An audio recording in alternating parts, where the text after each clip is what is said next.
Today I'm going to talk to you about the future. Sorry, it's going to be a bit more technical, I think, than some of the other talks. But before I do that, let me say salam, me is Mathias. I'm extremely glad to be here. It has been 10 years that I haven't been in the Middle East. And not only this conference, but everything what's happening around here is showing that there's a tremendous change happening. And I think this is the place you guys are going to see some of the biggest changes just now. I'd like to share with you a journey, a personal journey to the future. I'm going to talk about myself, but really this is a journey of my generation, of an entire generation getting in touch with technology and seeing the potential of what we can do with that. I'm going to talk about your future, my future, but really it's actually like all of our future. This journey is going to take me to the past, trying to get back into the future, just to realize that the present is really the place where it's at. So let's go back. Let's go to the 1980s, the time that I grew up. This is the time of cassettes. This is the time of radio. Can you guys still remember that? This is the times of television. I think I haven't switched on a television since maybe 5 or 10 years. Back then, I didn't have a computer. The only computers that existed were these humongous, expensive supercomputers. No one had access to that. I didn't even have a mobile phone at that time. There was no internet. But there was a huge dream of what the future could bring along. An imagination of how technology can transform our world, how science and technology can transform our world. 2011, the year we're in now, was far away. We thought that there would be flying cars and everything would be entirely different than it was back in the past. But really the main thing that this time has I think, given my entire generation is a passion for technology, for science and technology as a power to transform our society. To making the future, not only listening to radio shows or looking at comics that show the potential of the future, but really making it, being a full part of it. So we started building things. We got out the small electronics and started building small things, LEDs lighting up and blinking. We hacked through our chemistry sets and tried to understand what is it that makes everything around us work on a very, very deep level, not only electronical. And then this magic machine came along. Before, I was spending all my time, all my pocket money on some little small substances that I would use in my chemistry set, and some new LEDs, which made me more or less broke because we invested all our money in building these small little cool things.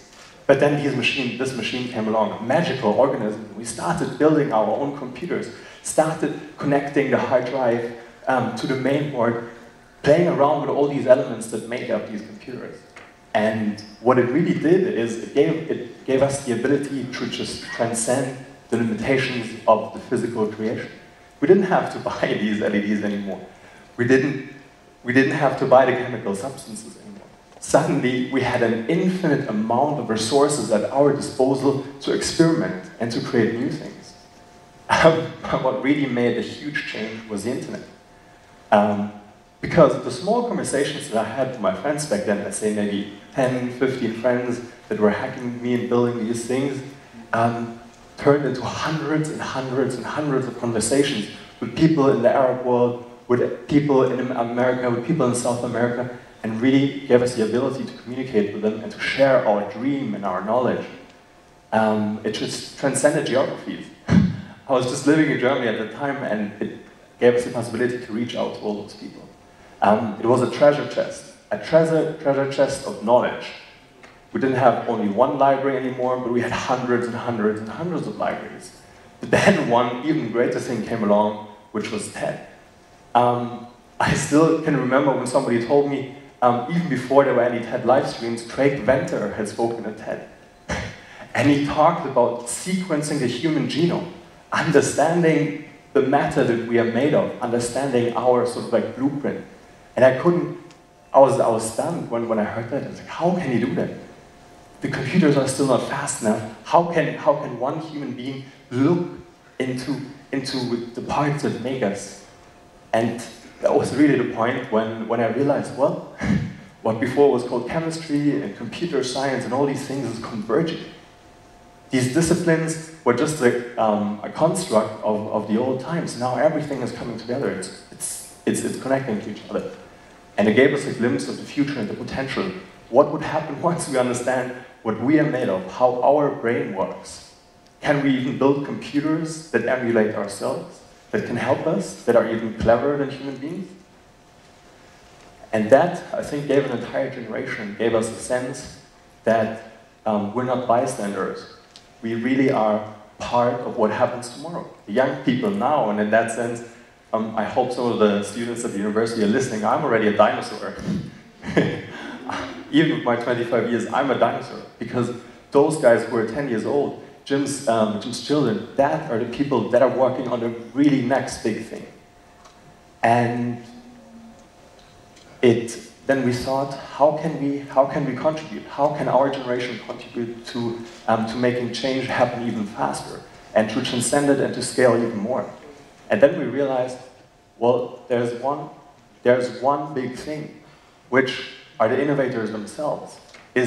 Imagine hundreds and hundreds of young Steve Jobs being connected to each other while they're doing it, not after, while they're doing it. And then we set out to create a network of these innovators. Innovators all over the world who are just doing the really boundary pushing thing while they're young and engage and empower them to actually to believe in their dream and to push that forward. And then we met a couple of Swiss guys who were also doing that. And then we created this network called Sandbox. And these Swiss guys are still pushing it forward. So let's fast forward. 4 years later, it's more than 500 top innovators around the world who are changing the way how energy is produced, who are changing the way how we interact with computers. They're changing the way how startups in the Silicon Valley are being done. This really are artists, designers, people from all walks of life, all continents and everywhere around the world.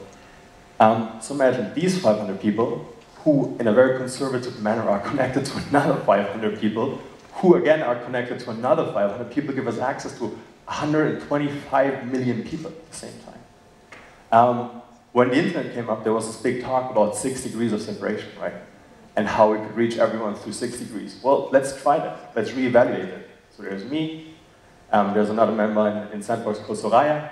Soraya knows Chris, and Chris knows Barack Obama. Is this 6 connections? No, that's 2. Our world has shrunk. And that's one major part of the change that's happening at the moment. And what we realized, even though I'm a super tech nerd, what Sandbox represents, what this network represents, is a social technology. It's not hard-coded technology. It's just essentially 500 people in their networks with big dreams and visions and ideas. But it's incredible how the only thing basically we communicate is Facebook or email and so on. But that's not the technology. It's these minds being connected to each other. And their realization that they can change something. So this is really a human supercomputer. This is the next generation. When I was showing you the supercomputers before, this is what's going to bring along a lot of the next change, are these human supercomputers. And then we realized, well, it's still virtual. Maybe we have 500 people in the network who are really doing amazing stuff. And maybe they have 500 friends, and they have 500 friends, and so on, but it's still all virtual. So we set our task to create a space, to connect those innovators from all over the world, not only for a few days, or only for one day as it is today, but for a longer time. And that's when our next project, Palma 5, was born. We remodeled an entire space that had 20,000 square feet in Berlin. Oops. We invited 30 young innovators from all over the world who were pushing the boundaries within their discipline to come. We got more than 1,000 applications from 68 different countries in the world. And what came out of it, just within a couple of days, we had created a device that for less than $5 beams text from one device to another device, just building on the technology that already exists. Another guy now, he is bringing internet to the entire world. He is setting up a satellite network that brings high-speed internet connection to Africa, to South America, and to parts which are not connected. We created a lot of art projects and a lot of other things that were really exciting. But what we realized is that that was the next step, social technology localized. And also one thing is that whenever we're talking about innovation and so on, it's these 30 people were working on innovative products in a space, and then the entire space turned into an innovation lab that was alive. It wasn't virtual, it wasn't somewhere on a paper. The space itself became a representation of how the future could look like. And what this really gave me the realization is, well, all of the thoughts about how the future is going to look like and the theoretization of it is I'm realizing that fast forwarding from like small changes that happened to having a supercomputer in my pocket now, from not having a computer at all, that what really shapes the future are these emerging technologies. And when I was showing you before the picture of the flying car, we think that it's not there because we don't have flying cars, and that's why technology develops very slowly. But nanotechnology, biotech, neuroscience, and also these robots, they are here. We're just not always aware where they are and how they manifest themselves. And one big problem, I think, that exists also with this belief that, well, actually we're not moving that fast, is the human inability to understand the exponential growth. If you look at this curve, that's the time, you know, that's the last couple of years where it has moved slow and slow and slow and slow, but we're here. We're at this junction. And there's a guy called Ray Kurzweil who has been, over the last decades, proven right over and over and over again that this technological revolution is really happening.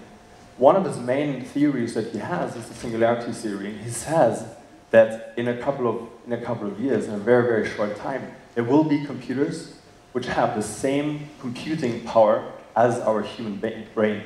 So at the moment, we're still working on getting the brain getting the computing power of a brain, of a mouse, of a human. But what if we have the computing power of all humans in the world just in one small computer? Probably you sit there now and say, well, that seems very theoretical, and that is very, that you don't believe that we're there. But you see, when you saw the exponential curve before, we're moving up here. It has been very slow in these parts, but we're moving up here, and it's going to move even faster and faster. So what that leaves us with is there's a humongous amount of data of scientists and opinions out there saying, well, the singularity is going to come in 2020, it's going to come in 2030, all these things are coming up. But the problem really is, when we come back to the room, is how does that affect our decision making? How do we take decisions in education, in our company, in our family, in whatever? Because we ourselves can't predict what's going to happen in the future. Is it the right thing that I'm going to become a lawyer? Or should I do something else? And what I came across recently is a very nice poetical thing that Matt Webb found. He said, what we need in order to understand the future are microscopes. Are things, or I can read out, a microscope is something that helps us see what an aggregation of many small actions looks like when they're added together. So what we really need is to understand all this data that's out there and represent it in a manner that we can understand. Because maybe we have a supercomputer in our brain, but we aren't a supercomputer to understand it. So this is, for instance, a small glimpse of what a microcomputer could look like, what a macroscope could look like. This is a clustering of all the emerging technologies that are out there at the moment. And that comes to the next project, which really is a combination of all the things that we talked about before. It's supercomputers, real supercomputers, human supercomputers, and the understanding that we need macroscopes to see what's happening in the future. So what am I talking about? Our future is driven by pioneers. It's driven by those Steve Jobses, by those Craig's mentors, and so on. It's not driven by technology. It is driven by individuals. And when you look at it, technology also doesn't unexpectedly build up. Craig Mentor has been working 20 years, 2 decades, on sequencing our human genome. He just didn't solve the problem overnight. So actually, all these people are out there to understand the future and to understand what is coming up. So, what do we propose? We propose to have a supercomputer that collects all these data and all these data points that are out there, to cluster them, to make understandable like where certain trends are. And then, because we believe that supercomputers yet aren't smart enough to understand all this, we need experts. We need this social technology of people who still evaluate what are the factors that drive medicine, what are the factors that drive neuroscience, and this will still be human beings. And then, what we create, or what we give you is an interface with which you can navigate this data that the supercomputers got aggregated and that expert have evaluated. And then you can take your own individual perspective. You don't have to believe a Ray Kurzweil, you don't have to believe other people. It is really you taking your own very personal perspective, helping you to take the decision, or whatever decision that you need to make at the moment. And we call that intelligence augmentation. Really, because what we've realized over the past years is that artificial intelligence has been this huge talk, that computers are going to make all of us obsolete. But that's not true. What we can do is we can use the potential of computers and also your intelligence to create something that is much bigger than we human beings are, and what we can do. And then we want to give you the ability to follow that in real time. So not only are you taking this data and having a static report, but you can really follow it in real time and base all your decisions on that. And in essence, what we want to do is we want to create a real-time, updated innovation map of technologies around the world. And now you could say, well, there's this tech nerd standing on stage now talking about all this change and about the future, but how does that affect us? Well, it affects you. It affects you on many levels. If you look at it on a personal level, data will change your world. There are companies out there like 23andMe who can sequence your personal human genome and can give you an indication of which diseases are you prone to, which things you should eat, which things aren't good for you, which before you didn't know because you couldn't look inside of it. And then what 23andMe does as well is not only does it get the data, but it gets data of millions and millions and millions of people around the world, and once they have new medical results that come in, this will be fed into the database. So the database will be updated.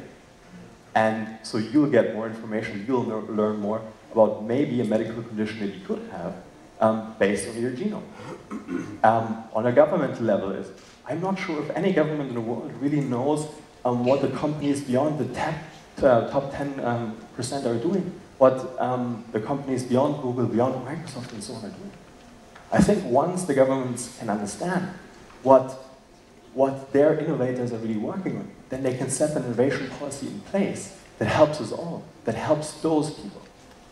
Same thing with a company. It's like if you're running a company nowadays, you're really interested in understanding how is your entire market changing. How does all these nanotech, biotech, and so on, how does that influence you and your personal company? And this is what data will help you with. And in the same way, all these scientists that are working on innovative projects at the moment, they will be able to find all those other people working on it and accelerate their change. But what I really want to leave you with is technology is not a threat. Technology only augments what is there in the world.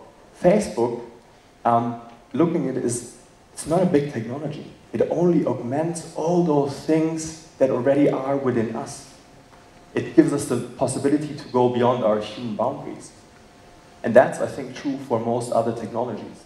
So what the speakers before me had said is really interesting and is still relevant. And I think what I'd like to close with is what, for instance, Facebook has enabled, which I think you guys are at least experiencing a bit because it's very close to you. It's just the beginning. Start believing in technology. It's not a threat. Embrace it. Go out there. Demand data from the government. Try to learn more about yourself. And we really are just at the beginning. When you look back to the exponential graph, we're just at the curve. And I'm tremendously excited to still be young and see what's going to happen. Thank you.